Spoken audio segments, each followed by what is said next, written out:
So, welcome again to another week of Hackmaster. Last week, you all decided that Bashan was a little bit too chaotic for you, a little bit too much uh, anger and hostility, and some trouble against both dwarves and non-humans as well. So you decided to hire on to a mercenary, to not a hire on as mercenaries, as merchant guards, to a dwarf named Erst, who was a smith. He was traveling and relocating his business from Bashan to Rhinoshok. Rhinoshok. He paid you rather handsomely, and so you guys, took, or he was going to pay you handsomely when you got there. Gave you you guys kind of picked up the things you need and you set off. In the town of Terran, you encountered two dead nobles, both a noble woman and her butler, which you guys remember from, I think, our first episode with these characters. They gave you the job to clear the first borough, and then you arrived in Foffen, where you found a whole pavilion of witch hunters. Uh, you played it cool. You kept going, and tonight you are camped just outside of Foffen, on the other side. Um, and I wanted to go over watch order really quickly as well, because we now have some folks that aren't on that watch order. For example, we still have our lovely friend Werlin on that on the list. I'll pick up where the elf left off. Yeah, just go ahead and let's replace that name. And now I also have to ask, now that Aramon has a henchman right there, do you want him to take his own watch, or do you want him to join a watch? Or how do you want that to work? He doesn't mind not taking a watch. Yeah, he'll take the black. His watch has ended. Yeah, I'm just full of Game of Thrones quotes. Let's keep going. So his watch is I mean, it always depends on ended. what everybody else's watch order is. Because if he takes a watch, I just insert him. There we go. I have now replaced myself at the end, where Karamiko's used to be. But didn't delete moron. Nope. So at the moment, we've got Orbal, Elka, Eric, and Hawksik as the four watches. Armon, you were going to take the last watch, correct, as well? Well, I was going to, but it seems like Huxix wants to take the last watch, so... I mean, I only require 3 hours of sleep, so I can just really just be inserted anywhere. Mm-hmm. Okay. I mean, middle, I guess, watch. Whatever that turns out to be. All right. That works. Middle of the night. So are you going to set any higher watches after traveling through Foffen, or are you going to stick with the same watch order? I don't remember if you recall, but last week you don't think you caught any attention from the witch hunters, but I just want to make sure if you guys want to be overly cautious, you're able to. Mm-hmm. No, I don't think there's really any particular reason, At least not for me, anyway. Okay. So, you guys set your normal watch orders.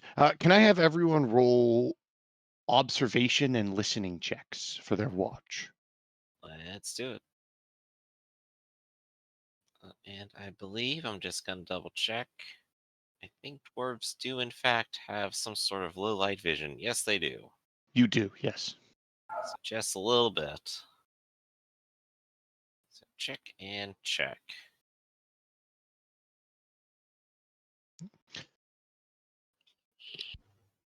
So that night passes by really uneventfully. You're maybe a little bit worried and maybe you sleep a little bit restless being so close to witch hunters, but in the morning, you pick up pace and keep going.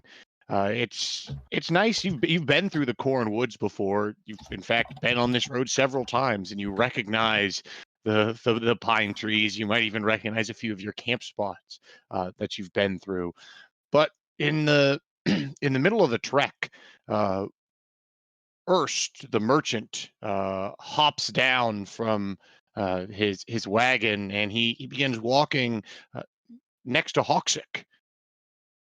And he's quiet for a few moments, and then kind of he looks around to make sure no one else is around you. And Hmm. so, dwarf to dwarf, Yeah. what was it about those witch hunters? What's going Hmm. on with all of you? We're not going to have more trouble in each city we go through, will we? I don't think so. I don't think we got anyone like that now. Uh, but here's the story I know. One of these fools had a brother. I think the orc. Is he asleep? Oh gosh, he's keep passing out all the time. He had a brother, and I think the witch hunters took him. Probably because he looked kind of weird. He wore a mask all the time. On account he was kind of hideous underneath. Not sure if there was any real reason for it other than, you know, just them being orcs, them being ugly, them being weird. So they hunted him down to the city for a little bit. Couldn't find him. I think they gave up. And now they're just worried that they might associate. I see. I gotta ask this one time. Are any of you clerics or witches or associated with anything of the like? Nah, I've been keeping a close eye on them. I don't think they're anything but a bunch of weirdos. That one sleeps in their armor all the time. Roll a skilled liar check. Opposed. Do. It's actually called Skilled Liar? Yes, it is. Hey, I got a 4. A 99 is a pretty good roll. Yes, rolling terribly helps me out here. It does. That's So okay. here He's is. probably not really skilled at talking with people. Barely. Wow. Can I drop a luck on that? Does You evening it out help? can, yes. What in skill checks, one luck point is the equivalent to 5%. So Ooh, there we go. Perfect. so That one luck point will put us over. what lucky thing stops him from seeing your lie? Like what, or at least your not necessarily your lie, but your like. I mean, you're definitely not telling. Like you've seen Aramon cast spells before, so to say that just everyone is Hmm. a little bit fiddly is a little bit of a fib. So what lucky thing happens here? What would like distract him from it? Actually, yeah, I'm gonna say he just will lose his train of thought when he hears like a small little snap of a twig in the forest. Our attention just snaps over to there during the conversation for a second. A squirrel wanders by, and then we go, "Well, that was weird." That damn squirrel! So he goes full dog mode. Squirrel. Yeah. And Just like that. just enough of a distraction to he doesn't see you sweating nervously or your eyes like darting to Aramon or whatever your tell was that he would have noticed. Hmm. He doesn't. And he, well, that puts me at ease. Gives you a clap on the shoulder. This trek to Bajov has never really been very dangerous for you all, and it proves to be the same as you continue at a pretty good clip. He's not pushing anyone too hard, but he's trying to make as good of time as he can. He's just got a mule pulling each one of his wagons, so they're not the fastest, but he's also got a lot of stuff in him. You stop just a little bit outside of Byjob, just a few miles outside of the edge of town. You can probably see it a little bit if you have any height or an opening through the trees, and you can probably see the smoke rising from their chimneys at night. And you settle in once more for the night. So the question is, first, it's the middle of your watch or the beginning of your watch or whenever during your watch. Who is the first one you'd like to try to kill? There's Urst. 5 Has to be people. Urst because he is the the bankroller and everything like that. Even if I fail on some of the others, that Urst might go down. Might still prove to be the solution.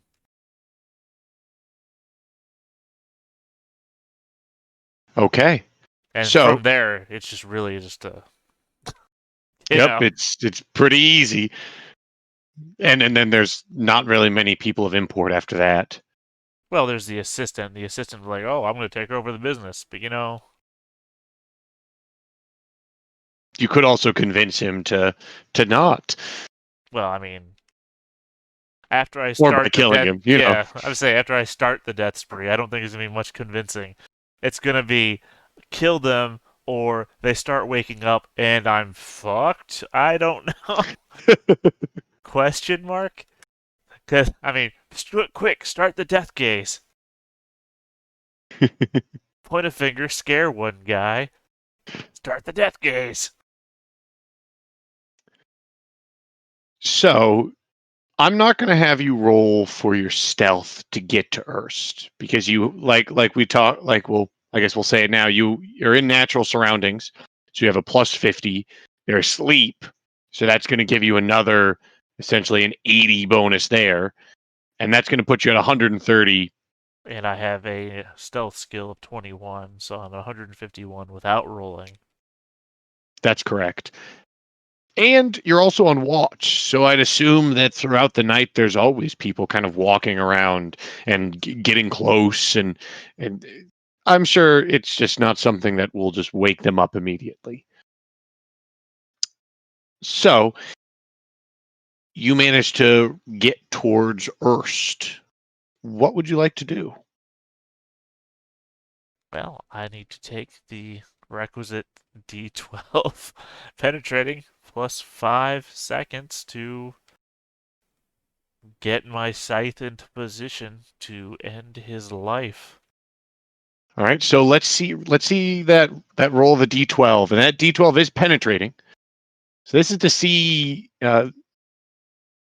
if you try to coup de grace someone that's helpless, that's sleeping, you have to roll to see first if they're laying on their back or if they're laying on their front with their neck exposed. And so you have a plus 5, so you rolled an 8 on a D12, which means he's probably probably somewhat turned over. And so because of that, you have to move a medium touch, and there's a chance that you could wake him. If you didn't want to do these D12 seconds, you could kill him without avoiding him making any sound, but the idea here is to be stealthy, correct? Yeah, I mean, I can't risk waking everyone up. So I'm going to say this counts as medium touch. So it's going to be a D20 plus his wisdom, with a it's a D20 plus my wisdom with a number of penalties, and it's going to be a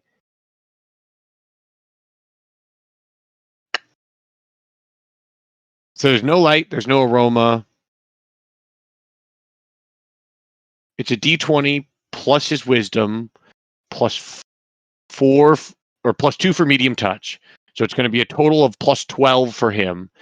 And then for you, it's going to be a D20 plus 4. And he is also tired, so we'll just add that +1 on your side. So it's a D20 +5 versus a D20 Was there something else? +12. Yeah, I just want to make sure I'm checking up the situations to check for Yeah, awakening. because when we were talking about it earlier, I know in my side I was saying something about having a +9. There's something else here. Laying down. That's +4. Tired +1. What else was there? Wait, what else is on my side? Uh, Oh, there's a +4 is a straight bonus. yeah, the +4 is the straight bonus. Right, and then there's +4 for laying down. I think that's the roll for. Oh yeah, that's the for falling asleep. So yeah, that's +4. So yeah, that's +9 total. Yes. Yeah. Okay. You have a +9. I have a +12. I mean, it's not great for me. Would you like me to roll first, or would you like to first? I'll roll first. D20. Penetrating? I hit it. 26. Is it penetrating? It is penetrating, but if you do penetrate, we're gonna have to do that manually. Okay. +9. And you've got a 26, which means Yes. that I not really having a good day here. Damn it. A 16. So you're starting to jostle him, and he's coming awake. So he's 1 by 10, which means he would wake up in 1d12 minus 10 seconds. -10. Fuck me. Yeah. So I don't know if that's going to succeed. So there's a chance you could penetrate. And I rolled a minimum. So he is going to wake up almost immediately. So I'm going to say that you haven't even begun to look menacing above him, and you've knelt down next to Erst, the merchant, or the smith, and you start kind of you're trying to be gentle as you can, but you're turning him over so you have a clean scythe sweep, and you hear him just uh, I, what's going on? What's the matter? It's your turn for watch. My turn. What? What the hell am I paying you for then? It's better to have. Sorry, I don't talk like this. It is better for more than one set of eyes per watch. You would not risk your wife on this, would you? Well, then wake one of your compatriots. You're the guards, not me. Very well, then. I simply thought you would like to be a man.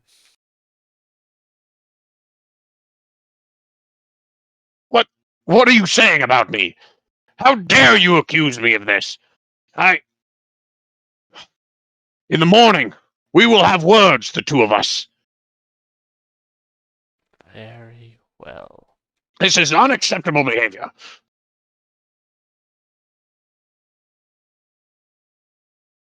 Mercenaries these days. Ah. Roll a skilled liar check. Opposed. To see if he bought what you were saying. Alright, well, let's see what you roll first. Can't wait for your 100+ roll here. He is a merchant, so he is able to. He's somewhat good at just at seeing, seeing through lies, but he's not the best. Certainly, an 83. Good times. So he kind of eyes you, and you did have the last watch, and so he kind of looks at the sun, and He grumbles. Well, kind of gives you a side-eye look. I did think that the cart was running just a little strange. I'm going to repack some of those things. I heard some clanking. Didn't like. And he, with several groans, he gets up and starts going to the back of the wagon and starts moving boxes and various things around. Now I can only imagine him sliding around on his back doing everything. He's He's gonna fix just the sliding wagon's, around. Yeah, he's fix the wagon's carburetor. It's on his back. So, on another night, another watch. It's early in the morning. Aramon. So, once again, you creep forward towards Erst. And once again, you reach out to see in what manner he's laying.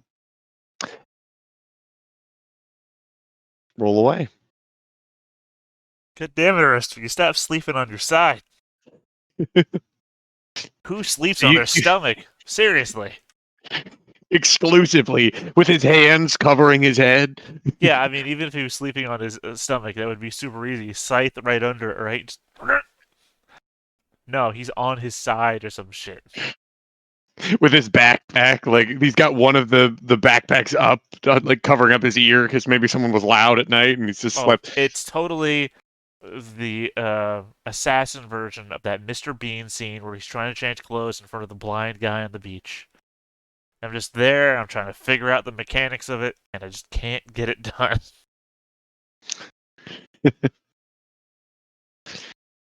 So you find him once again laying on his side, and I guess it's time to coup de grace.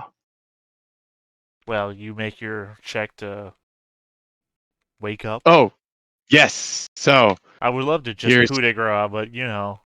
here's his wake up roll. God damn That's it. a 27. Oh, he's rolling even better than Fuck before. you. Oh, that's a critical. That's awesome. So he sleeps soundly through it. So describe what happens. How do you do it? The sun's just starting to come up. Well, not Birds are it's- feeding. It can't be coming up yet because that might wake people up. It has to Oh, be. that's true. That's true. Has to Yeah, be it's- closer to the. I don't know. Yeah. Whatever you Yeah, call it's just- pre-sunrise. While you're describing it, I'll look it up. Yes, the chill of the night still lingers in the air as the dew still collects on the leaves and the grass around us, and in the silence of the grave, scythe goes through the neck. I mean, obviously that would wake him up, but he can't breathe because the scythe tip goes right through the throat, cutting off his oxygen supply, as well as slicing off the jugular. So, bright eyes dimming out as they stare up at me as the blood loss makes him pass out before he can do any struggling. And you are a priest of the Congregation of the Dead. How you have this whole process about claiming souls to reach a higher level. Does that count as claiming a soul just by killing him, or Yeah. is there some process that you do on his body? No, I killed him. That soul's mine. It's like a contract. It's a contract that you didn't have to sign. Or I guess you All did, right. in blood. I just had you sign it. That's one more soul. And now we're at The the body- point of no return. What are you going to do with the body? I'm leaving it there. I gotta move on to the next. Moving Who on, is the next? the human First- assistant. Yeah, there's the human assistant and the dwarven assistant, and both of their wives. Right, I'm moving on to the human assistant because he's closer. All right, the dwarven merchant is dead. You creep past Elka, who's probably dreaming of torture, and let's see how sleeping he is. So a D12 plus 5 to see how long it's going to God take you. damn it. A max roll of 11, or almost a max roll of a 12, I guess. These people sleep in the weirdest of ways. Weirdest ways. Maybe these two are actually sleeping under the wagon here, and that's what gives you a bad angle. So Like I said, point of no return, though. This has got to go with whatever comes up. the human assistant actually had just one worse wisdom than the merchant. So he is going to have a plus 11 for a 31. Honor. What are my honor options here? So before you roll any honor gets spent, he did roll a critical. So that is an additional 1d6 exclamation P. So he's going to penetrate. But it's got a -1 because that 20 was already a roll. So that So is a, instantly wakes up. This is an instantly wakes up. There's no. that is a that is a 55. His spider senses were tingling. So he wakes up in a roll of 1d12 exclamation P minus, what is that? 27? No, 28. So yeah, he wakes up in negative 22 seconds. So you go over to approach him, and he is up instantly. Well, actually, you did mention honor. So the only amount of honor that could work here is if you spent enough honor to make me re-roll my d20. Which is how much? I believe it's 10 at first level. Yeah. Let me double check. Wait, I'm not first level though. I'm level 2. Or I mean, at the first few levels, the category slides up. You let me know because I think I have to. I think I have to. Yeah, it's 10 for a reroll. Yeah, I will spend 10 honor. Okay. So what happens along the way that, like, I'm going to say that you're creeping towards this human assistant, and you almost accidentally step on Elka, or maybe it was even his wife. You almost step on their sleeping body, and you just barely avoided that, and that's what will give you the reroll. So to try to avoid that catastrophe, here's my reroll. You have a 27, which is pretty hard to beat, which means I need a 16 or higher. Sleeping like a baby. I was gonna curse you so hard if you rolled another crit. I mean, look at that. That was a 60. You rolled like basically a 60. No, that sorry, D6, that's 55. That D6 penetrated 1, 2, 3, 4 times. That's absolutely insane. Yeah.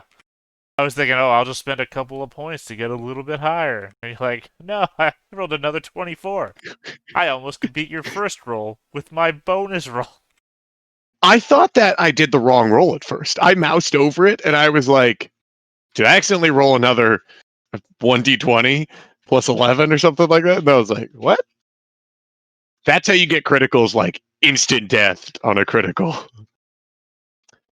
So he's sleeping under one of these wagons, and your scythe slides in and dead. Yes. Another soul. Do you keep a tally in just your cleric's mind, or does he actually have a physical tally that he keeps? I imagine he's keeping it in his mind right now, but probably like on the bar of his scythe. He's probably gonna use his knife because he carries the knife around to whittle down on bones and whatnot. He's probably gonna whittle down little notches on the scythe. But his goal, you said your goal was it 10,000? Yeah. It's going to be a lot of notches on that scythe. Yeah, it's gonna be very intricate. you make a notch, and then you make another notch that has like forms a line. So it's gonna be like an intricate carving on the scythe by the time it's done. I'm imagining you I'm imagining you like first carving in a bunch of dots, and then have you ever played that game where you connect the lines to try to make squares, and then if you complete a square, you get another line you can add. Oh yeah. No. Took me. I didn't know what you were talking about first. Yeah, I know what you're talking about. You're trying to be the one with the most squares, Yeah, and if you I complete a almost imagine square, you you get an extra yeah, turn. Yeah, no, because playing against yourself. I'm not gonna count a soul as a dot. Yeah. So I guess the assistant's wife. No, actually, I'll cross over to the dwarven assistant Okay. The because dwarven assistant. if I kill the wife and it fucks up, it doesn't. Yeah, but the dwarven assistant is like end of the road. There's no one else to carry on this business if I get to that. Mhm. The dwarven assistant is not very wise at all, which is probably a good thing for the merchant because, Well, you don't need wisdom for any sort of smithing. let's see how they're So here's sleeping first. right. See how he's sleeping. See how he is sleeping. Oh, More on his back than the others were. maybe that's why he's not so wise, and this is the sort of stuff that happens. So he's got a +9 in total, and that's a 28. God damn it. I haven't rolled the first rolls for these people sleeping have been 14, 15, 20, and 19.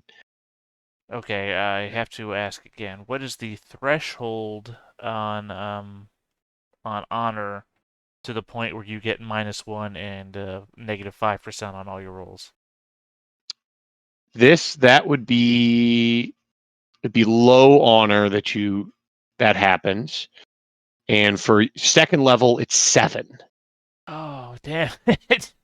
If I had 1 or 2 more honor, that would work for a Are you reroll. at 15 or? I'm at 16, so if I spent 10 to make you a reroll, I would be at 6, which would mean that I would be down below that threshold, would mean I get a -1 effectively to everything.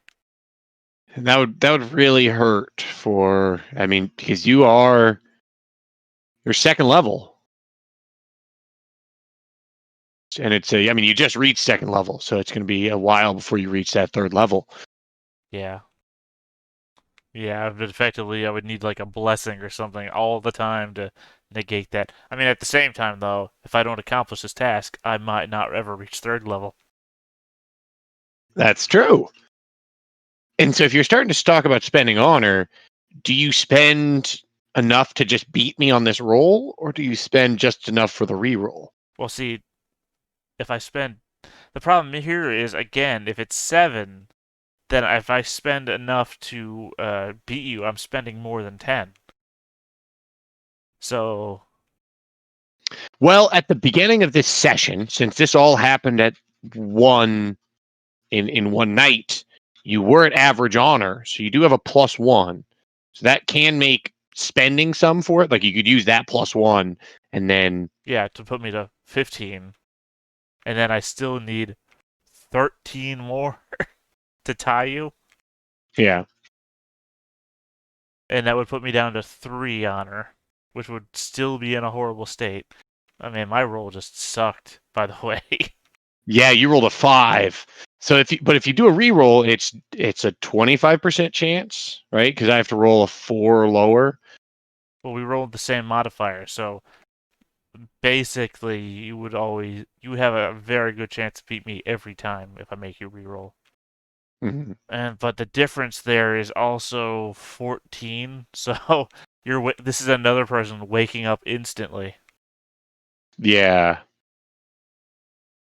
What did you roll again? God, your roll was so good though. I rolled a 19. Yeah. Yeah, I mean, my best chance would be if I could reroll myself. Well, that'd be even worse, right? Because even odds. So you would have to roll a nat 20. Right, but it would decrease the amount between our 2 rolls, and I rolled an 11 on my attack, which Oh, means yeah. that there's still a slight chance that they could roll higher and No, not even then, because They'd still have to roll a 12 and you'd have to tie them with your roll. So you'd have to roll a 19, and then they'd have to roll a 12 on the time to wake Oh up. God, the problem here is that I'm at the point of no return. I've killed 2 of them already. They're gonna find out the money's gone in the morning. They're gonna find out a lot's gone in the morning. Yeah, this isn't the point where I can just play off what's happened. I don't know why how everyone Oops! died. I woke up and everyone was dead. Huh. Jesus. God, do I have anything? Anything I didn't else? notice anything at all. Do I have anything in the arsenal? Do I have anything in my inventory? Anything? God, frankincense isn't a alcohol, is it? You just like rub yourself in alcohol and pretend you'd stumbled into him. No, I meant drown him in frankincense. I don't. Oh, God. Flint and steel, set him on fire. I mean, none of this is stuff that I have time to do. I'm just trying to think. Because even if he takes 1 second to wake up, do I have any spell that would help me here? Innocuous. I'm just a passerby. Don't ignore me. just hanging out. I walk away. He doesn't think anything of me. God, how many hit points does an NPC have? Inflict trivial wound. 1 second. That's 2 seconds. God, I wouldn't even have time for that. No, it's only a D6. Wouldn't even help me. Innocuousness. Yeah, I was joking. That wouldn't help me. Specifically, it would fall under the example scenario where if you're a heavily armed adventurer and you cast it on yourself in the middle of a kobold lair, it's not gonna Yeah. help you out. Yeah, it says if you take a hostile or threatening action, the spell is broken. And I think that going to kill someone is a threatening action. Maybe, to some people. It's a tough decision. It is. I mean, because again, I can try and pump my roll up so high as to at least equal them. Or no, not even then, because You again, have to beat them. well, no, if I equal him, then he's just rolling a flat die roll. I'm talking about Yeah, so you want to beat them by 1. Well, no, I want to beat him by 1 to not wake up. I want Yeah. to tie him if I can just see if he takes a while to wake up. I'm gonna be at 0 honor if by the end of this to save everyone's life. God, what a horrible sacrifice this would be, Eli, to save everyone's life at the cost of my honor, all of my rolls from now on, and lower experience gain for having no honor at all. Well, you just don't want to hit 0 honor. What are you at right now? Well, that's what I'm saying, though. If I hit 0 Yeah. honor in order to beat somebody on one of these rolls, to not get caught, I would be losing experience, have negatives on all my rolls, etc., just to save the party from something that they don't want to begin with. I've gone all out to do something that they won't like. At the That's cost very of true. everything in my character. It's one of those situations where, if you don't spend it, you might die, and at this point, they might wake up and kill me. yeah. Exactly. So you hear the assistant screaming for help. I need you all to roll initiative as you see Alramon standing over their body, sickle coated in blood. 2 people appear to be dead. Right? You haven't even cleaned off your sickle. Yeah, no, I'm stabbing people with other people's bloods already. Oh, man, think about all the diseases you could be spreading.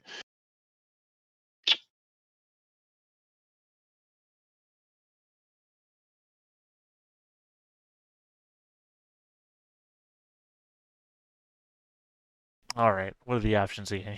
Let me just go over all the options. So, yeah, let's just go over the options. You've got a reroll for either yourself or for me. If you reroll for me, then I have to roll under a 5. His roll is just so good. Is the problem? His roll is just so good. God, I could go down to one. Yeah. I could go down to 1 honor, and beat him. I mean, I would still be in the -1 for You'd everything. still be in low honor, yeah. Yeah, I mean, I wouldn't be. Is that in the negative experience gain? No, only once you hit 0. 0. Yeah, once you actually hit 0, then you drop, then you lose. I mean, the -1 to everything is horrible, but It is, but you're also not a combatant. yeah, but I mean, it's also -5 to skills, and I'm heavily a skills person. Mm-hmm. God, it's the one thing I'm good at is skills.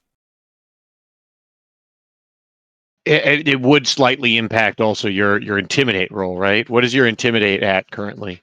Oh, I'm real good at intimidate. Yeah. I mean, it's 95, so I'd go down to a 90. Thankfully, the Congregation of the Dead allowed me to base my intimidation on charisma only. Mm-hmm. So I started from a 17 up instead of my real low strength. Yeah, I think that's like one of the hidden strengths of that of the Congregation of the Dead. God damn it, I'm gonna do it. I'm All gonna right, spend 15 honor to beat you by 1. So, what is so dishonorable that causes this to fail? Or that causes him to stay asleep? That gives you that boost? Maybe they did start waking up. Maybe they did, and I pulled out a knife and I aimed it at his wife's head. And, did that whole and just sliced into his neck. So you use that intimidation that you have to, like, his eyes shot open, but the first thing he saw was that knife, and he couldn't make any sound before. He too bites the dust, but now it's a little bit harder. You're dishonorable. I've got no fallbacks anymore. I got no fallbacks, and now I've got a -1 to all these rolls. Right? Yeah, because that's a +1 penalty to all die rolls. Yeah. I mean, there's only 2 left. But at the same time, this is going to be even worse Just to got get caught, a little right? harder. Yeah. So, Damn it, Aramon! I know what you were doing, but why are you killing the wives? All right, let's see this. Let's see. Well, actually, it's not a -1 to all the die rolls because conceptually, there's no reason I would have a -1 to the D12 +5, right? right, because that's not your roll either. That's their That's a roll. time. Well, no, it's a time roll. It's an initiative roll. Yeah. So that's not affected. I don't think that's going to be affected.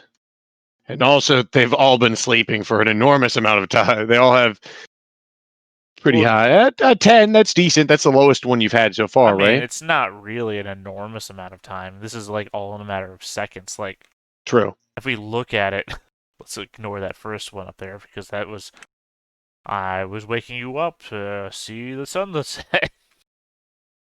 I mean, this is all still To be, we're approaching a this is minute, under right? it's about a minute, and probably with a little bit of walk time. So just about a minute of slip, slip, slip. Yeah, I mean, really, it's only A few seconds. yeah. They were only sleeping like 30 feet apart, walking around the Mhm. fire. So yeah, that is a 10-second go. Let's see what their wisdom roll is. The dwarven wife has the same wisdom as the merchant, so a 10. So for a total of 1d20 plus 12. God damn Will it. my rolls hold up? They probably will. That's another 15 for a 27. So I need like an 18 or better. You just shouldn't have me rolling these dice. It's just bad. Well, yeah, but if I was rolling all the dice, then what would you be here for? That's true. Cool. You know what's worse than the assistant or the merchant himself waking up is having the blood-curdling scream of the woman waking up. Literally, I rolled a 14 again. Literally, it's almost the same as before. 28 versus 14. Now I have 1 honor, though. I have no recourse. There's nothing you can do here. So she wakes up in, let's see, it's a 1d12. It's a 13. Literally, you're rolling a d12 penetrating again, minus 13. So the only hope I have is that you roll another 55 somehow. I can penetrate, so that's totally possible on these d12s. Or I roll 3. Yeah, remember that first time where the guy woke up and it was a minus 9? Yeah, so she wakes up in usually 1d4 seconds, but minus 10. So she wakes up instantly as soon as you've touched her. And as soon as you've touched her, she wakes up and she looks. Wait. Does she get an observation roll to notice anything first? Well, you are standing over her, and you have jostled her, and you have, as you described, a bloody scythe. Right. So But my thought here is assuming I've jostled her awake, right, and she instantly wakes up. So the first thing she sees is me, not the dead bodies, me. That's true. She does see you first. Could I? God damn it! Give me just 1 second here. All right, you have 1 second. I mean, oh, okay. So mechanically, I have 1 second. God damn it! Can I intimidate her to not talk? Got it. Leatherworking. I also have leatherworking at 9. Leatherworking. I made you a Art of- handbag. Art of seduction. Rope use. Hey. Fill her mouth with rope. Now we all know how long it takes to take rope out of your bag. And don't even try to light a torch. All right. I think my only 2 options here, if the first thing waking up she notices is me, and I have a second to do something in, do you think Deathly Facade would just freak her out? And I'm thinking that if I try and scare her with Alter Emotion Frighten, she'll scream and run away. That is what most people do when they're frightened. Could I try to intimidate her into silence? I feel like if you try to intimidate her, that might also make her scream as well. Well, I mean, yeah. You know, frighten her by telling her to shut up and not say anything. That sort of thing. Yeah, I'll give you an intimidate roll there. It's going to be opposed by her resist persuasion. I am a master of intimidation. Convince target to back down even though it means major inconvenience for himself and his family friends. Yeah, I'm gonna. But here's the thing I was brought up on intimidation. That expert and master should be switched around.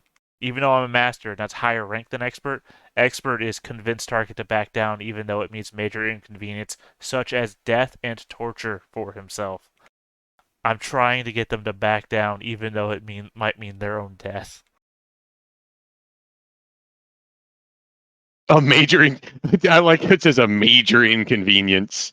Yeah. So the way expert is, and you are a master, correct? Yeah, even with my -5, I'm still a master. Yeah, I think with the. I definitely think intimidation would work here. Opposed? It is going to be opposed. What do you oppose intimidation with? What's that skill? Resist persuasion. Resist persuasion is the general kind of catch-all for resisting like almost everything here. So that is technically a 142. It's going to There's look real bad when you beat me. there's always the chance. I'm going to have her first make an observation check to see if she notices what's happened to her husband. I'm going to make it a difficult observation, and so she has a wisdom of 10. So if she rolls under a 10, then she's also noticed what's happened to him. If she does notice, then that's just going to give her a modifier on like it going along with your instructions.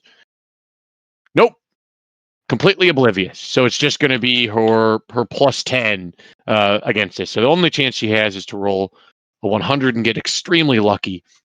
So you've jostled her awake, and she turns over to look up at you, and her eyes instantly like snap open, and your scythe is there on her throat, and maybe you put up a finger to your lips, and maybe a slight whimper, but she is quiet. All right. And I will lean in close and I will whisper almost as quiet as the breeze in that slow way that I talk. Your husband and his companions are dead. I give you this one mercy. Run. Run into the woods and never look back, lest you meet the same fate as they.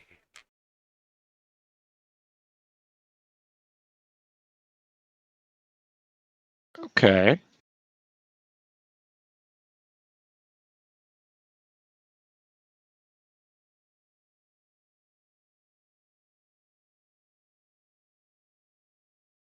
She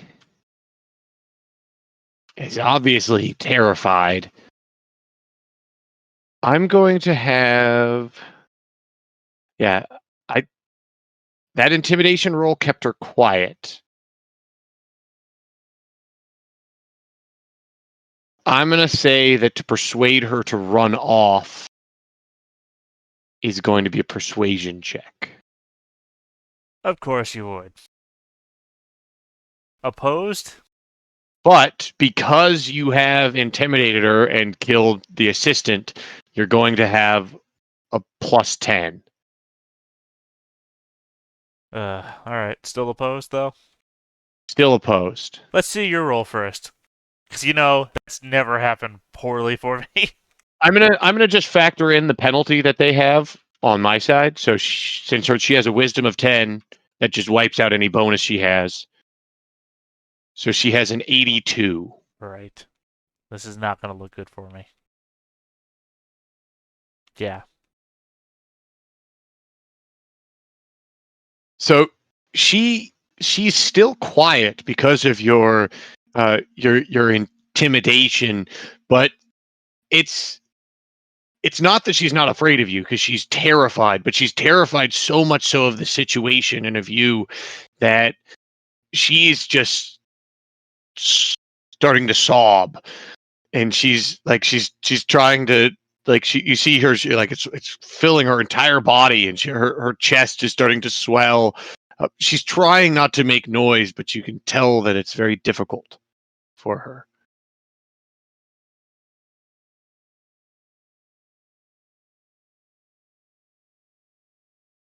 See, I understand. I understand the scenario that you're placing before me. Can you roll a d20 and add 4?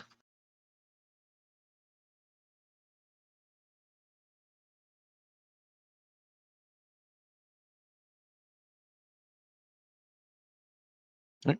So you look over and you see Reither kind of roll over in his sleep, but stays asleep.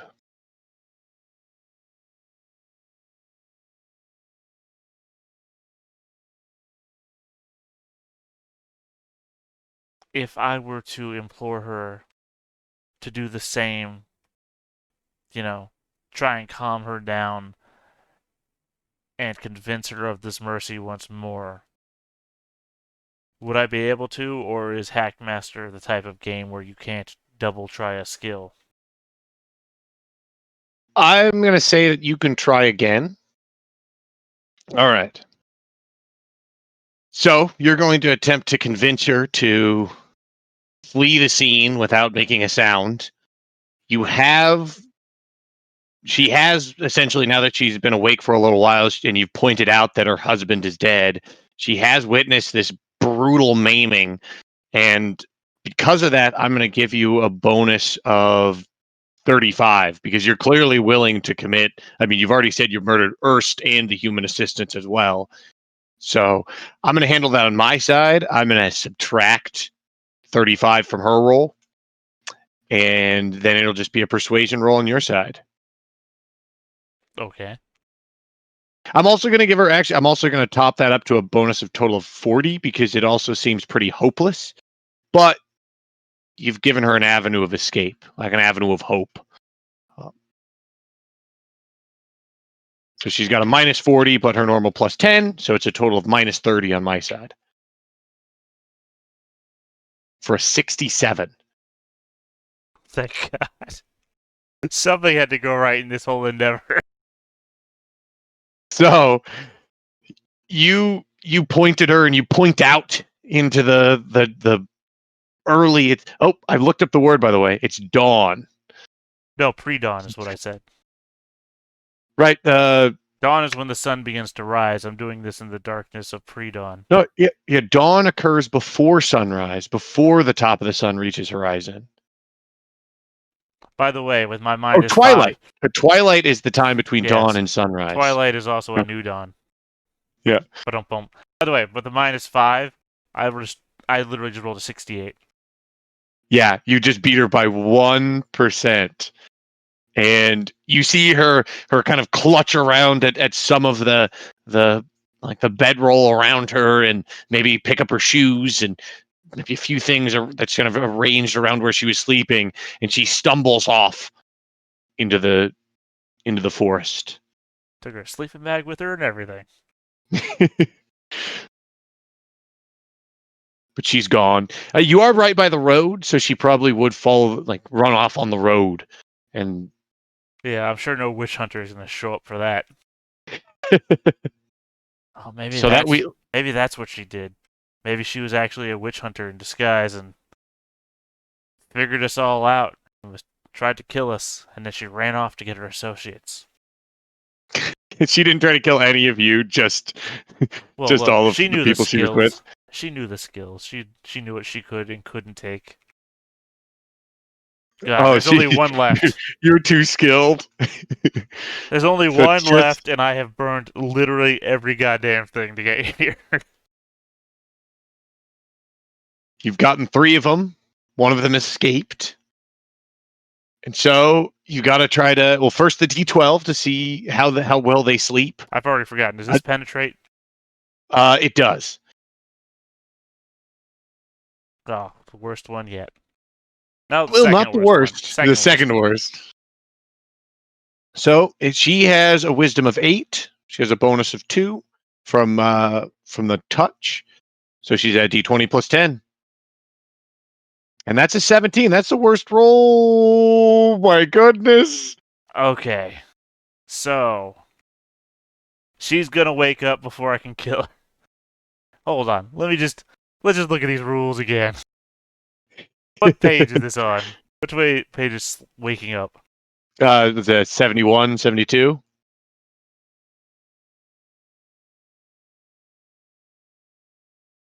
So there is a benefit here. It does say once awakening and acting, the character avoids the automatic coup. So she beat you by 4. So it's 1d12 exclamation P -4, but then plus 1d4 until she wakes up and is able to actively stop your coup. Yes, and the D4 itself is also penetrating. The d4 itself is also penetrating. Good God. Please let her wake up in 35 seconds. So here's the d12 -4. 8. You got a penetrating roll there, so that's 8 seconds. So now the d4 has to penetrate once. Well, no, the D12 is also penetrating, so that penetrates. It did, but then it rolled a 0 on the second roll. Oh, you son of a bitch. Oh, that's what you just needed. That was your best. That d12 was the best chance, but here's the d4. 11. So she has 2 seconds lead, and after that, the coup de grace can't go off because she's awake to resist. Yes. But it's also... I mean, I've woken her up. What if this is a women's conspiracy? I mean, I hate to pull that card, but what if I could convince her to run away as well? And this is some sort of weird... The women were having a conspiracy. God, Who this knows would- what the party will believe? Yeah, this would look real weird. All the men died, and the women are gone. God, I want her to run away just to hear what the party thinks happened. Right? Wait, won't the party just ask you what happened since it was your watch? No, because I'm going to wake them up, right? Like, no, I'm going to bash myself in the head. I don't know. I'll figure this out. Yeah, I don't know what you're gonna do. Yeah, But no, I don't know. I'm going to have to cut myself and then, put my, fall unconscious under a barrel or something. I don't know. I gotta have a week to figure out how I want to be found when the rest of the party wakes up. yeah, and you also have a day of time to where Oh no, not even everyone's that. acting normal. Yeah, and you know what? I can't even do that because you would have to be in on it from the beginning. Because the party's never gonna believe that Armand got attacked in the middle of the night and the GM didn't say something. That's true. That is true. I'll probably have them roll to see how deep of a sleep they're in. We'll see. Right, but I'm just saying that any excuse I come up with has to also follow the meta knowledge that they're gonna know that if the GM didn't say something was happening, that I can't make something up that doesn't follow that line of logic. That's true. Depending on what method you'll use, you'll have to tell me what you're thinking about doing so that we can coordinate. So I can try to blend it in as smoothly as we can. Right. Anyway, we gotta figure out because this woman wakes up. This woman starts screaming. Then none of this is gonna matter. So I think we're back to the intimidation persuasion.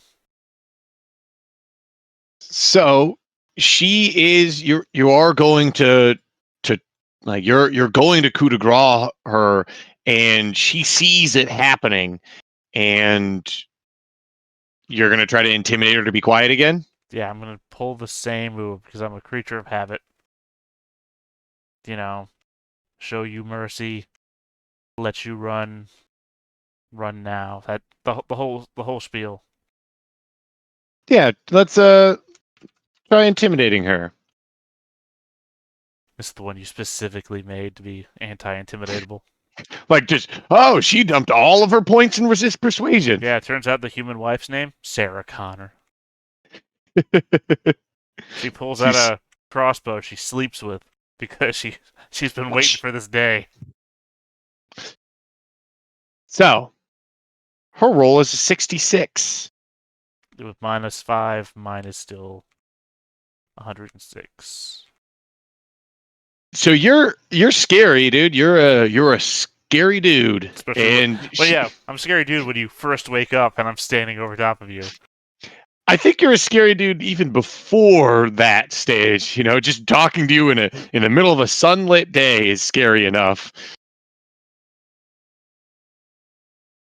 Right. So once again, So this is where she I've wakes shown and you her the quiet dead. her. Yeah. And you point out and you point next to her and you point across and you can see the fear enter her eyes as she realizes what's going on. What are you going to tell her? This is your only warning. Run. Run now, and I will grant you the mercy to live.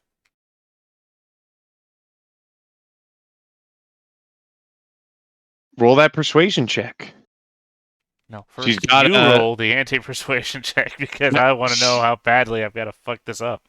She's still intimidated. She's scared as can be from the body, so she has that minus 40. And you've given her hope that she might escape. So 37 is all you have to beat. I turned the scythe on myself. How long does it take to coup de grace yourself? I don't think you're helpless, so it's I don't know if I don't know. Dice seem to think I am. the dice are certainly not in your favor because she does not believe you'll let her live, or maybe it's just the fear, and she shrieks. Wait. Before she shrieks, Before she shrieks. I mean the other woman gave me a second chance. Is this one so much stronger willed than the dwarf wife that we That's all know the true. name of? Dwarven wife. I mean, clearly she was her own independent person that we just never talked to. What are you going to do that's going to give that will stop her from just screaming? Shove a What will pillow convince her? up What will her give you that second chance? What will convince her? Well, I mean, did she make an observation check or did she just notice everything? Oh, I'll have her roll observation check. She notices the easy to notice things. She probably mainly notices her dead husband next to her. I have offered the dwarven. I have offered Lindsay Law. What's her name? Just give me her name. All right, you have been with them for a while. I was gonna make up a name, but Lucy Lawless is the only name that came to my mind. I thought you were going with Lindsay Lohan, and I was like, "What?" Yeah, so as I said, you just give me a name because I'm never gonna get it right the first go. Wow, those are impossible to. I have offered this to Cockchacher. How about Belvia? I have offered this to Belviar, and she has taken it. All right. Well, I mean, with the observation roll, I mean, she can clearly see that she's not there, so. Yeah, she can clearly see she's not there. So I'll give you that second chance. But those second chances, they have a penalty. Still, yeah, I mean, it can't get as good as the 37, but then again, squandered that one with a 20. Technically Could a roll 15. worse. And it was even a terrible roll because I rolled 69. That's a perfect skill roll. It's a critical. So 54. Thank God. I've got nothing left to give. So you see her ready to scream, and you lift your hand and you tell her that you've spared the other, and she does see, she can observe that that's happened, and she sees everyone is slumbering and no one's awoken to her cause. You've been quiet enough for that, and she too will flee the scene for the night. Can I have everyone make observation and listening checks? Once again, I should turn off oppose first.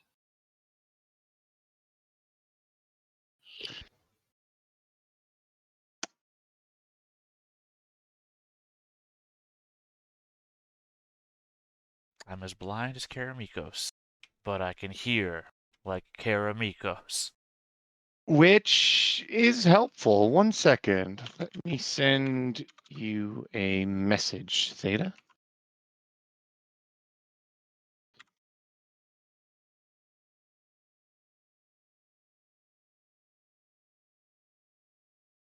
Oh, these are opposed.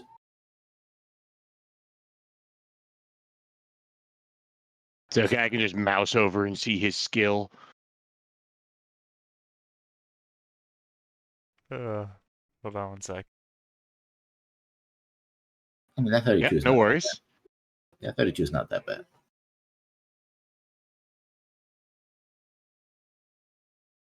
A 56, on the other hand, is like, eh.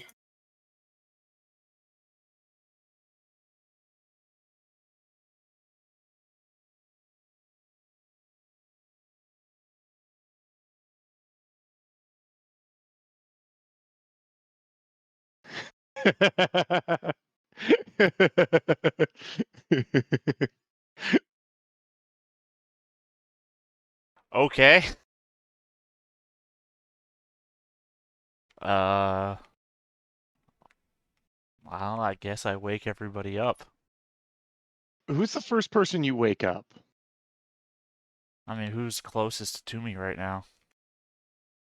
Um, I mean, literally, the first person I wake up is the first person that's close to me. we'll just make an executive decision. We'll say it's one of the 3 people in the party. So 1, 2, 3.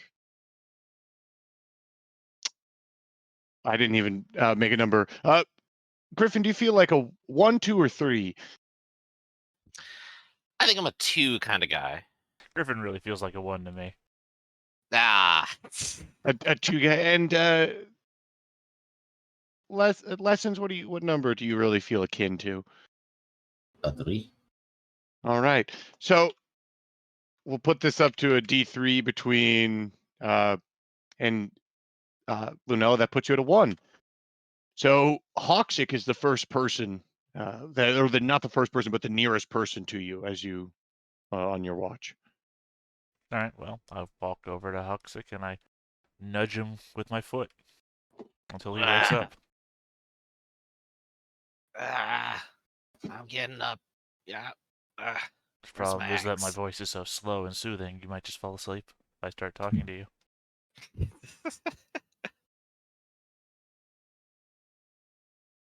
So he falls asleep one time. You nudge him more. Time to wake up. I thought my watch was in the morning. It's still dark. Something has happened. What's going on? You hear something? I heard some scuffling. And, well, look. Okay. So Hoxic's going to get up. He's got like his hand axe. He's gonna go ahead and strap on a shield for now. And so we got like our little campsite. I think what Hoxic will do is he'll try to go to the edge of it. He'll try to be quiet, try to be unseen, and then tries to start listening around and looking. He'll go ahead and start making kind of a circular around the camp, or go in the direction Aramon said he heard things. Well, And that's what not what I necessarily are you? was implying. I meant look as in look at the camp. Sorry. I'm sure there would have been a finger pointing. Okay, So, yeah, if you're pointing inside the camp, then yeah, okay.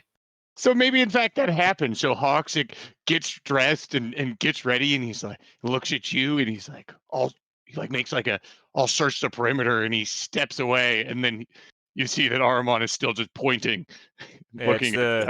it's the Jason 4. He's right behind me, sort of thing. It's like there's a killer among us, and I'm just gonna walk over there. Oh, okay. I didn't know you could do that.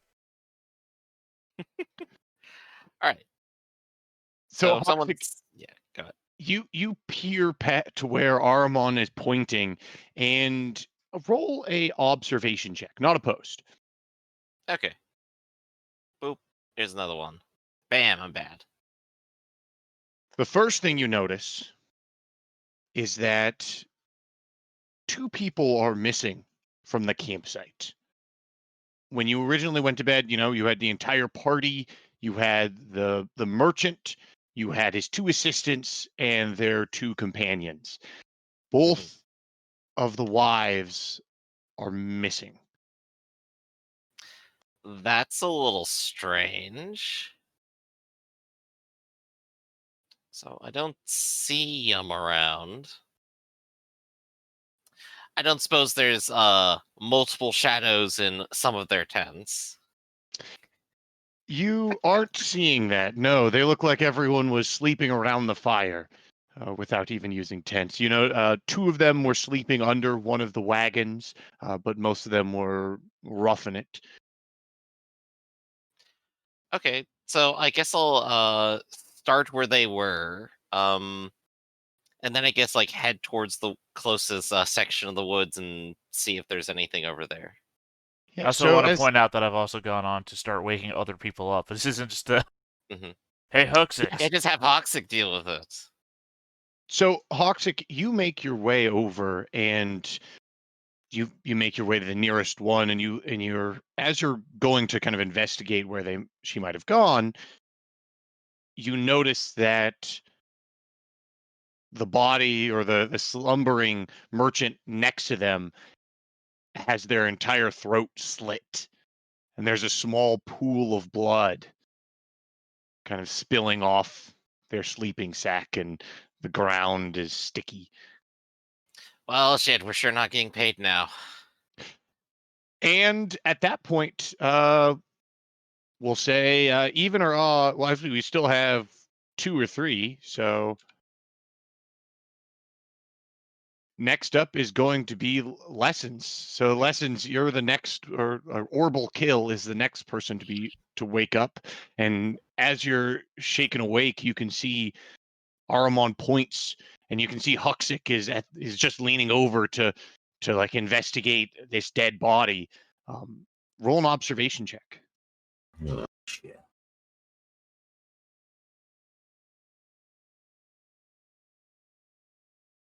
That's a good one.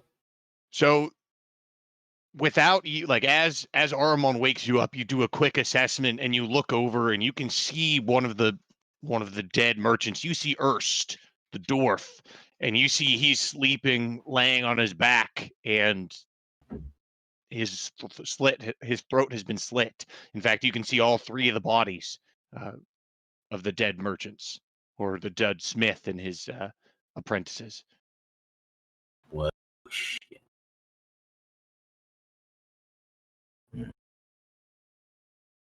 I get up. I tap the other, our dwarf. Yeah. That's all. By this time, Lunella, you've also woken up. This is messing. Sorry. I want to look at the body and see if there's like any loot on it. Finders keepers. I got here first. Technically, Oh, man. I was here first. Besides, he's still got some other trade caravanners here. Oh, where are you? You, all of you, got it. You're not alone. Just wait a second. And I thought I'd do some tracking because, somebody can come in quietly, kill 3 dwarves without anybody noticing and then sleeping away. It's not somebody I want to be around, in the vicinity of.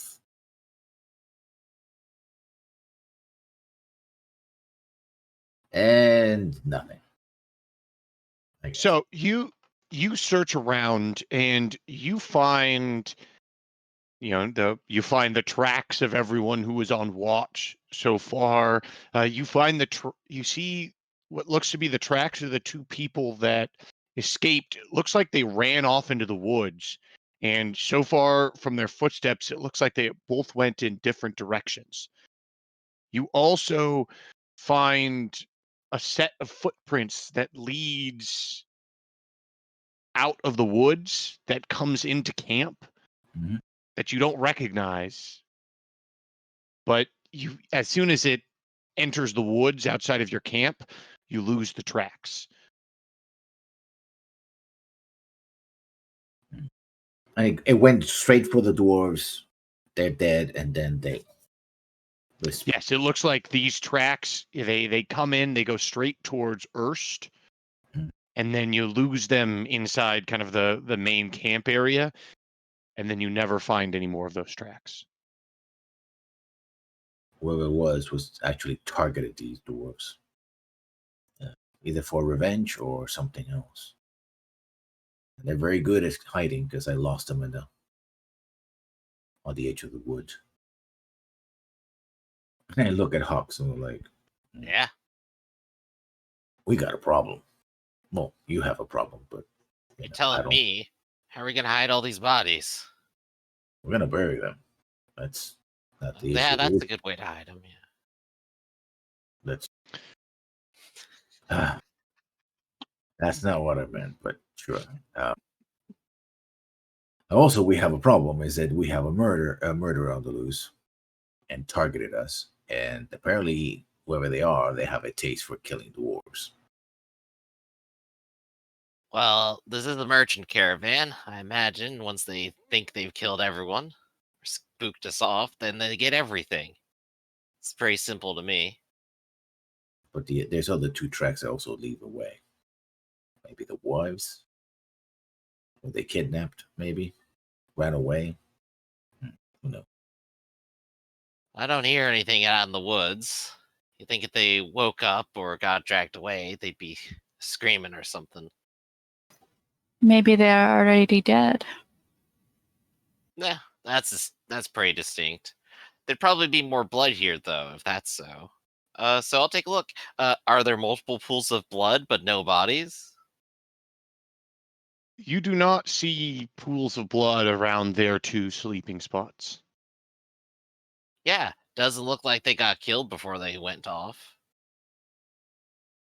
And it doesn't look like they've been dragged. That would be like large marks in the ground. That would be obvious even if we're not tracking. That's very correct. You do not see any drag marks leaving the scene. Well, I think we got our suspect then, huh? Don't we? But I lost his track. If you can pick it up, then maybe we can follow it. I could try. Don't make any guarantees. I'll give it a try. Yeah, give me a tracking check. Oh, I'm actually pretty good at this, everybody. Never mind, I'm the best.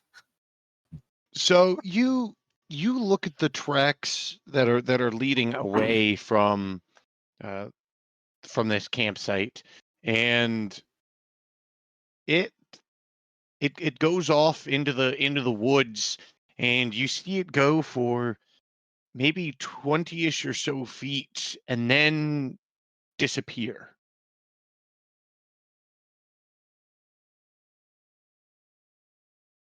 Disappear. Yes. Just like without anything immediately around it. Yeah, like you're following the tracks, and the tracks look very obvious, and you're following them, and then the tracks are gone. Hmm. Oh. Just kind of like look up and see like they hop up to a tree or something. Yeah, you look up and around, and there's no obvious like low hanging branches around you that someone could jump up, but maybe it would be doable.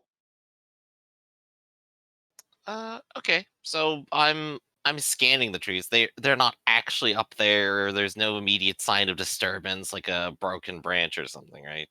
Make an opposed observation check. Hey. It's going to be the gnome again. 47. So you Kinda peer into the canopy and look around, and you see a squirrel hop from branch to branch. You But- again.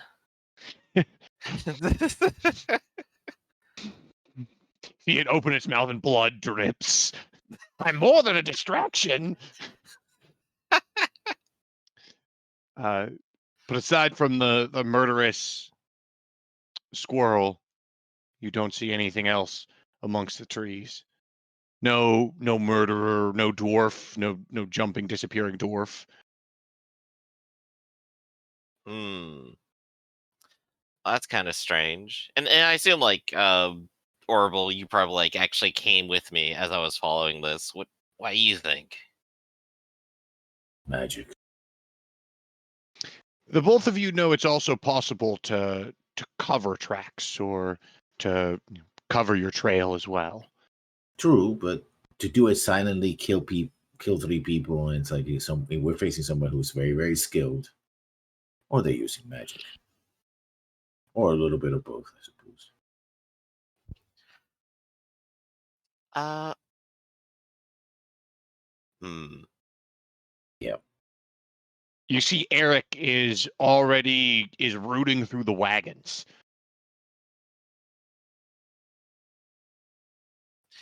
We didn't say this is the town where those bandits were, wasn't it? Or at least we're getting close to there. We didn't leave any more of them, did we? That was the town of Akak. Oh, that's even further down. Okay. Nah, well, can't be them, I guess. And if they wanted vengeance, why not try to kill us instead of the dwarves? That makes Yeah, this sense. is definitely a money venture. It is of peculiar concern that the women seem to have run into the woods. Oh yeah, definitely. We don't have any of their tracks either. Actually, yeah, that's a good point. At least 3 people went out into the woods. Yes. Yeah, you do So- see the other 2 tracks going in different directions. I guess we ought to follow at least one of them. Eeny, meeny, miny, this one. You see, it looks like with your tracking check, it looks like one of them hit the road and went north, and the other hit the road and went south. And I guess that would take us straight into town then. What do you think? Should we just go ahead and pack it up now and head out? See if we can track them down before they get anywhere? What? We can't leave the bodies behind and attract animals, or we'll get blamed by it that we killed them. I will take care of the bodies, as is my duty. I would also suggest that we take this moment to reconsider our present course of action. Where we are heading is certain suicide. What our former employer did not know, we do. I don't know what he's trying to get at, but we've got 2 wagons full of stuff, 3 dead bodies, some witch hunters in Fofan. I'm liking that the trek east more and more. That's Eric. And as you see, he's like rooting through the wagons and he's tossing stuff out. And you're seeing there's like a growing pile of just random stuff that looks like household items that he's just tossing into a pile. Garbage. You see he's got like neatly laid out like a pile of some weapons and food, and it looks like he's like sorting through the entire wagon trying to find valuables. Quick question: Are any of like the original dwarf crew still here, or are all of them now indisposed of? That's all of them dead. Okay, that's all of them. So just us and all their stuff now. Yes, Okay. What was this guy trading in? he was a smith. Ah, okay. So yeah, so pulling out a whole bunch of weapons then. Yeah, let's see Mhm. what he's got. You notice that there's No, he was a an smith. He made cutlery. I mean, whole wagon of horseshoes. Spoons, just spoons. Specifically spoons. There's a battle spoon, a glaive spoon, several Glaive your two-handed same spoons. spoon. Yeah. Your same glaive spoon. Spoon shields. Axe spoon, hand spoon, Spoon armor. spoon axe. Bed spoons. A lot of spoons. Not a single soup in sight, though. All right. Yeah. So you guys you all start, or I guess Huxic and Eric are sorting through these two wagons. You're seeing a lot of. I mean, they were transferring their whole lives down there, so there's a decent amount of clothing. There is a set of cutlery and some dishes that have been packed nicely. You're seeing a lot of household items filling up most of one wagon, and there's not an extreme amount of weapons. It looks like he might have only. I mean, some of you are. Some of you do have appraisal arms and armor. Do you not? Could you roll that? You.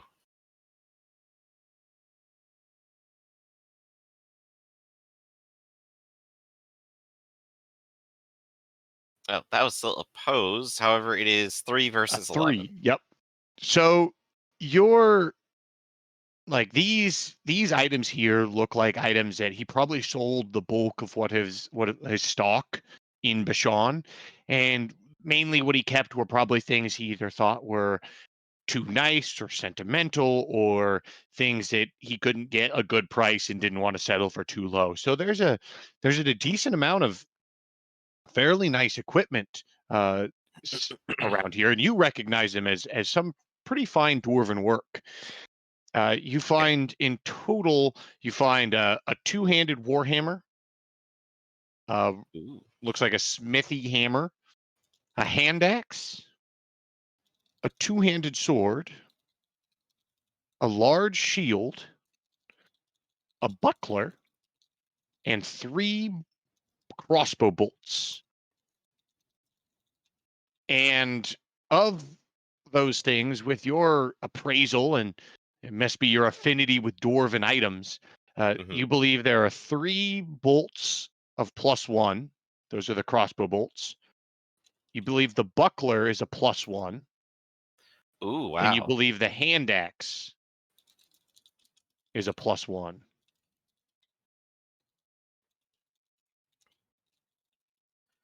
Nice. Well, I think I just found what I'm going to exchange my hand axe for. So I'm gonna do that +1. What does that give +1 to? It'll give you +1 to hit and damage. +1 to attack and damage. So if Wonderful. you just put magic bonus 1, that'll take care of it. Oh, okay.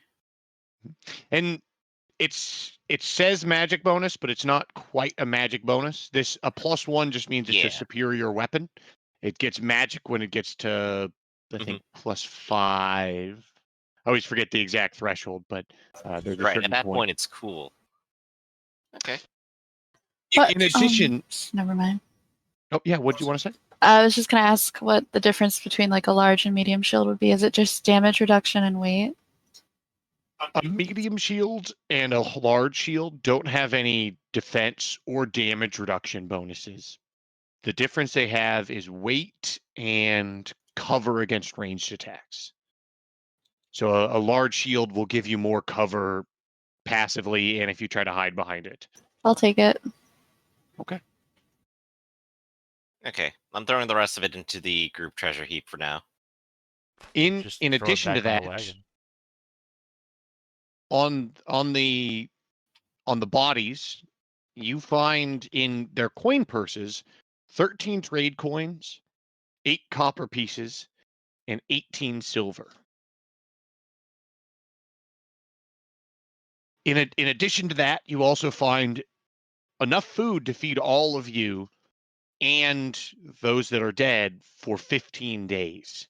So an enormous amount of food. So How much there's, food does the dead person eat? let me see, 0. Well, I mean, if it feeds us and the dead people, clearly you're adding it into the equation somewhere. Well, at some point they would have eaten. Mhm. Actually, it'd probably be unrealistic for them to carry all the food all for the entire trip because you're going through several towns. So I'd say it'd probably be enough for a week for everyone in the caravan. And then you would have resupplied.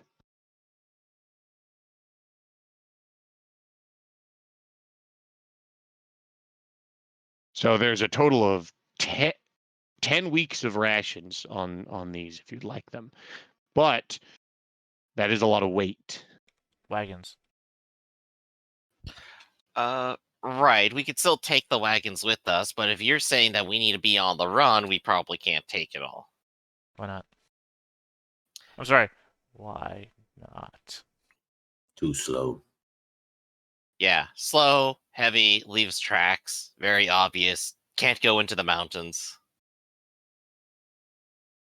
And if we are being tracked, then just a matter next time we set up a camp, they'll catch us and keep slitting throats. Well, then perhaps we put the things we do not intend to take with us aboard one of the wagons and set the horses to run on their own as a distraction. An opposite trail to follow.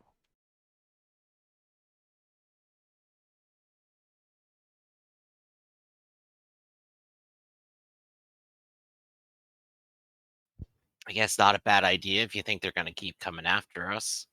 Honestly, we should probably hunt down that dwarf woman a little bit.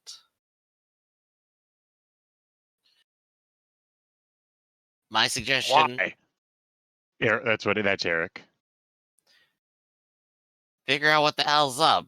One of them kill him? If so, we could probably just keep the cart. If they did, would we not be wandering into a trap of their own creation? I'll look to the rest of you and go, have you been to Breihof before? I mean, I guess we passed it by once. I didn't pay attention. Breihof? No. Did you mean Byjoff? Yeah, human letters are all the same to me. Either way, I am suggesting that we head no further south. The closer we get to Witch Hunter Central offers us more danger for less reward. So what are you suggesting? Just head straight up into the mountains and hope? I suggest we take what materials the gods have offered to us this day and head east.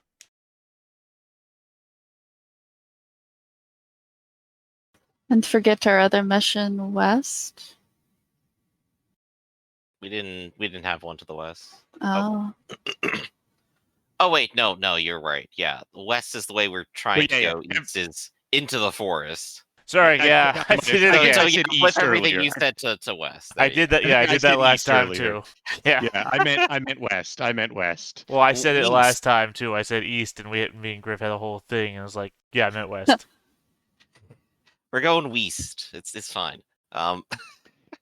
Half the group goes west, half the group goes east. We'll meet in the middle, Net which is difference, literally everyone here stays almost, here. because the world is actually a half sphere. I'll meet you where the dragons are. Mhm. Off the edge of the map. Eric would like to go west. He wants to go west, and he advocates speed over anything else. Fine. I sent him some messages. Since we knew he was going to be gone, I sent him some messages asking him what he wanted to do, and that's what he said. Well, I guess it's a good thing I made peace with the god of the dead. If they sleep my throat, I'll have a speedy time going back to where it is that I'm supposed to go. Let's go west then. And just so we're clear on how you're leaving this site, some of you were going to take care of the bodies and bury them. Yeah. Yeah, it's my job usually. Usually I get paid for it, but lately it's been a lot of unpaid labor. And then you're leaving. How much of this stuff that, like, these weapons that you found, how much of them are you leaving, and how much of them are you taking? I'm throwing all the weapons into the group loot bag. I'm definitely taking the +1 hand axe for myself.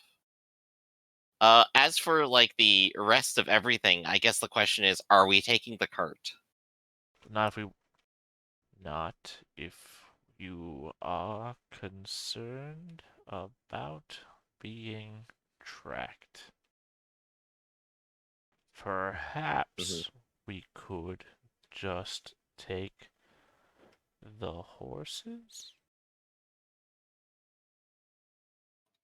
There are 2 mules, but neither of them have saddlebags. Really, a mule per cart?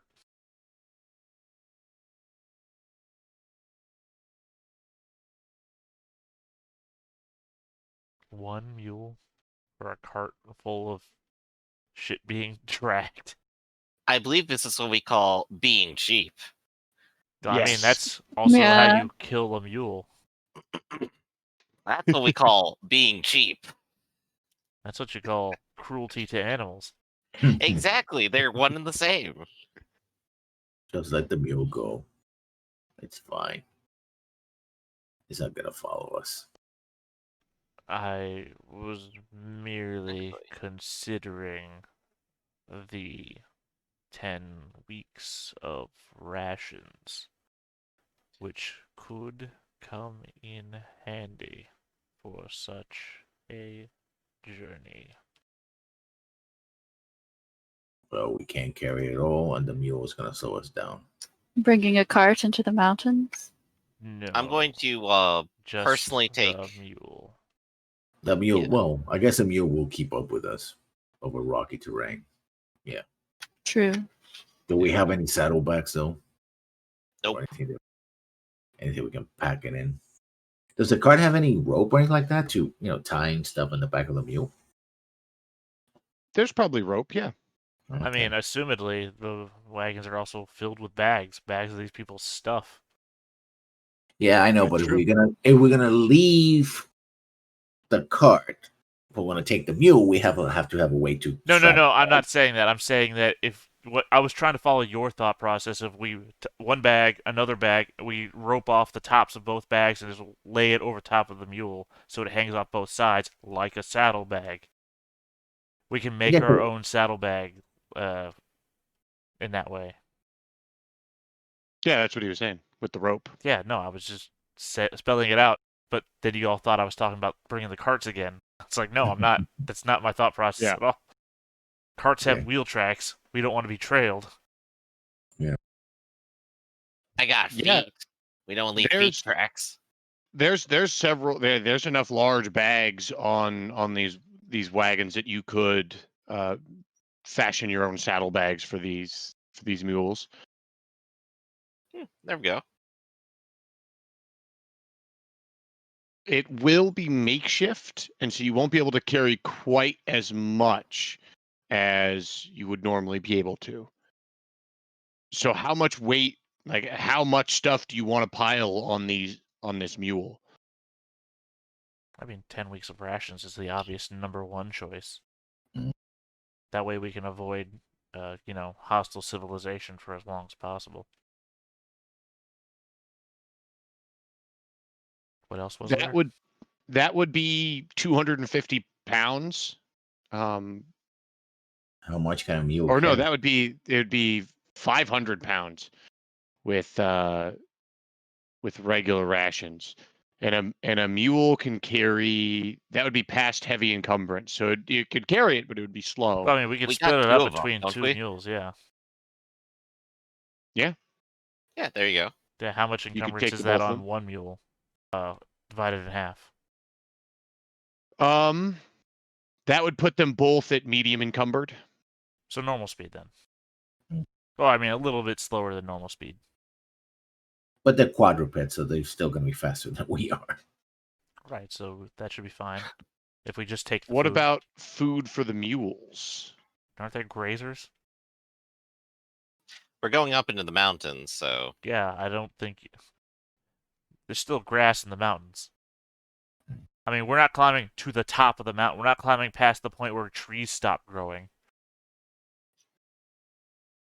I mean, mules are perfect for that kind of environment. So candle. Yeah. Also, yeah, if we run out of grazing grass, we'll stop and cut some grass. Okay. So loading up 10 weeks of rations on the mules, and with these makeshift saddlebags on their backs. And all right, is there anything else you want to take aside from that 10 weeks of rations? Fast forward to 2 weeks from now when I start feeding the mules my own blood because we ran out of food. okay, it's a little extreme, but sure. So as you're burying the dwarf first, as you're doing your funeral rites, you find around his neck an iron key. Okay, I guess I'll take that key. Huxix. Yeah. Did you find any locked items amongst the carts? I don't think so. Eli? No, nothing locked. He's not wearing a chastity belt, is he?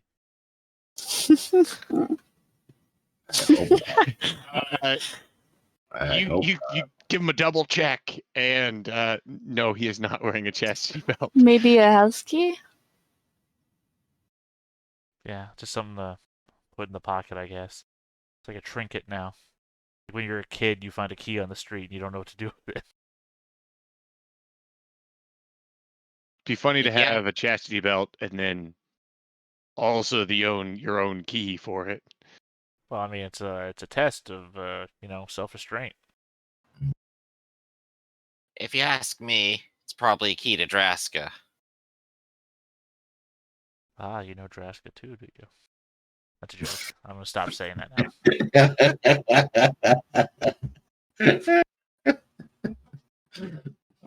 That's a good one. But yeah, whatever secret entrance it has, that probably is one of the keys. Can you set off then? I guess it seems so. All right. Just so we have kind of a general idea of what path you want to take, can you guys draw me, I guess whoever's leading? Well, which I would first we make a big assume- old round circle around here. And we probably do another one over here. You can see where I'm going, right? because there's going to be this long ass protrusion where we head towards Bashan. Oh God. Is your intent to go to Bashan, or is your intent to go farther than Bashan? Like, do you want? Yeah, we Like gotta go you further than mentioned Bashan. yourself that you're trying to you were trying to avoid, uh, like with taking this much rations, you could avoid going to cities. Right, let's see. We could take that river up there. Are you... I see you pointing at there. Come on, move, map. Was there a river on that line that you drew? Okay, yeah. Yes. Yeah. So yeah, something like that. Yeah, because the ultimate goal, I would think, would be to reach here.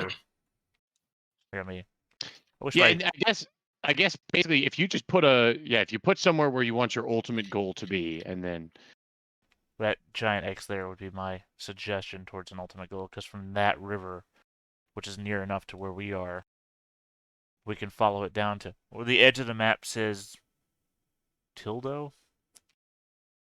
Yep. Tildo, because I know that that river extends down to a giant lake with a elven city on both sides of the lake, and it goes back down into a giant bay. I know the overmap. I don't recognize that specific city, but yeah, that river goes into a major trading hub port area, which is part of a different region that Bet Rigor is in. By the way, we can go to Bet Rigor. Fine place, not a problem. Bet Rigor is not part of Shanabeth. And from that, we can trail on down towards the other lake cities, which are fantastic, by the way, and probably find our dwarven information on that side of things. I say probably taking 20 minutes to tell you all, since I've for some reason forsaken my own speech pattern to give you all this information. All right. So I've laid out a line of what I think I would suggest, where we can take that first initial river, cross over to the next. We have a long winding trail through the mountains. Then we can end up in Gynath. From there, we can't can just help go way down the river. but notice, Griffin, that you've headed. Why are you taking us right to the gay bar? Because that was one of our original destinations. No, we want to avoid that. That's part of Shinabeth. And the closest crossing is between there and there. Look, okay, there's no reason to go to the Nazi camp because it's the closest crossing point. No, we want to go there because then we can ask where the dwarven cities are. No, not in Shinabeth. Okay, I'm just gonna... There we go. There's my alternate suggestion. Hoxic will just cross his arms and you go, I know you're afraid of getting hunted down, but if we head out into the mountains, it's not like they're going to guess, like, I guess they went all the way south downriver to this small little dwarven enclave. We need to go to the west, beyond the mountains anyway. Stop trying to suggest we head into the home of the murderous witch hunters that want everyone dead. To be fair, I don't think anyone likes you anywhere, so I mean, what's the difference to you? They are killing nobles associating with clerics. No, you're thinking too broadly. Those people who are camping back up there in whatever that stupid town is, they're the ones who are doing this activity, and if we're not on their trail, then we're free. Shinabeth is anti-religious. They have an entire sect of people just to kill and root out clerics and those associated with So are you them. saying we shouldn't even stop in Gynath then? Correct. All right, so what path do you suggest we take that avoids all civilization altogether? And doesn't use any sort of river where people like to actually be, that has water that we'll need that we don't necessarily have huge barrels for. The river is fine. There's Random people people. on the river are not as much of a danger. Population centers contain great numbers of people.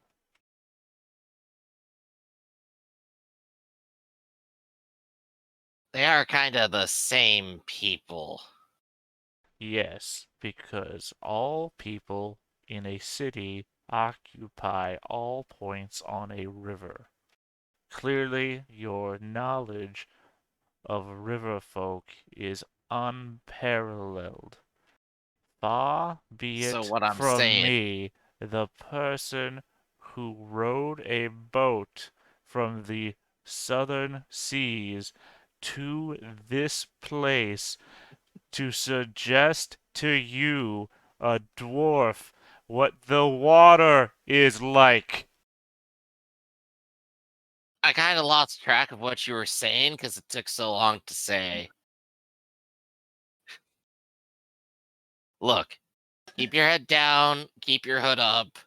You'll be fine. We still gotta actually cross the mountains first. Right. So, Which does not involve going to the gay bar.